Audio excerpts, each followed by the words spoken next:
फिर नवाज शरीफ को किसने बाहर भिजवाया अगर आपने नहीं भिजवाया? देखिए, अब तो हम शादी पे बैठे हुए थे और वहीं एक कोने पे बैठ गए थे अलग, और वो कोई ऐसा माहौल तो नहीं था कि हम जरा करते हम्म। या उनका जो रवानी थी उसको मुतासर करते थे। हम तो उनकी रवानी, उनका वर्जन सुनना चाहते थे।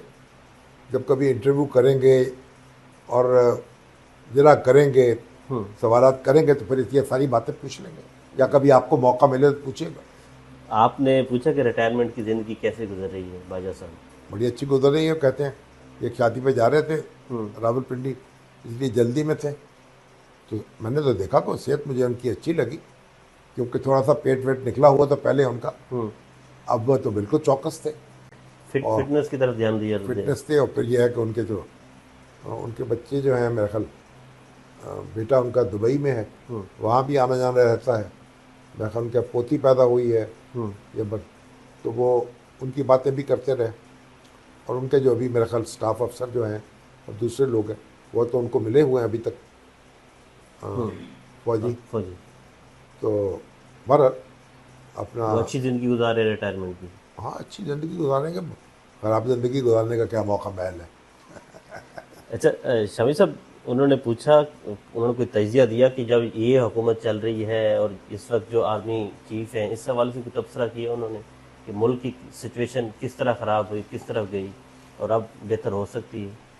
नहीं नहीं, जाहिर है कि मुल्क की जो सूरत हाल है, वो तो, उस पर तो हर आदमी को परेशानी होगी। वो भी, उनका भी ये कहना था कि हम जो हुकूमत है उसकी मुआवनत करते रहे हुकूमत के कहने पर, और बहुत से काम ऐसे करते रहे जो हुकूमत हमें कहती रही, ताकि वो कायम रहे।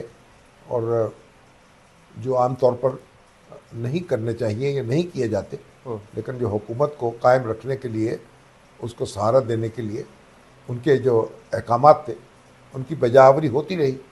अब मैंने आपसे अर्ज़ किया कि हमारी कोई तफसीली मुलाकात नहीं थी। हम्म। अब तो ये तो एक सरसरी सी मुलाकात। सरसरी भी कह सकते हैं, थोड़ी सी सरसरी के अंदर थोड़ी तफसील कह सकते हैं। हम्म।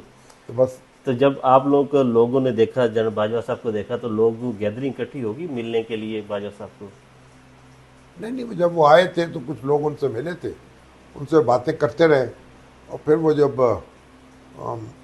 हट के एक मेज़ पे बैठ गए, तो कोई इक्का दुक्का लोग तो उनसे मिलने आते थे, लेकिन कोई हजूम नहीं था।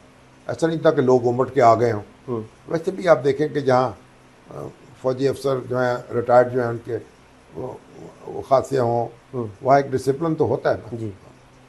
अच्छा, शमी साहब, आपकी नज़र में, आप एक सीनियर तजिया निगार हैं, आपकी नज़र में जो बाजवा साहब ने गुफ्तगू की है उसमें कितनी हकीकत आपको लगती है? ये तो अभी मैंने, हमारे दोस्त हफीज़ुल्लाह न्याजी साहब हैं, हम्म। उनसे रब्ता कायम करें, वो इसका तज्जिया करेंगे। अभी तो हमने, क्योंकि इतनी कस्में खाई उन्होंने, तो अब वो, हम तो उनके बोझ तले हैं। तो अभी तो हम ये इस पोजीशन में नहीं हैं कि उनका जायज़ा लें, उनकी बातचीत का, और उसमें कोई कुरियत पड़ताल करें। हमने उनकी बात सुन ली है, और जो मोटी मोटी बातें थी वो बयान कर दी।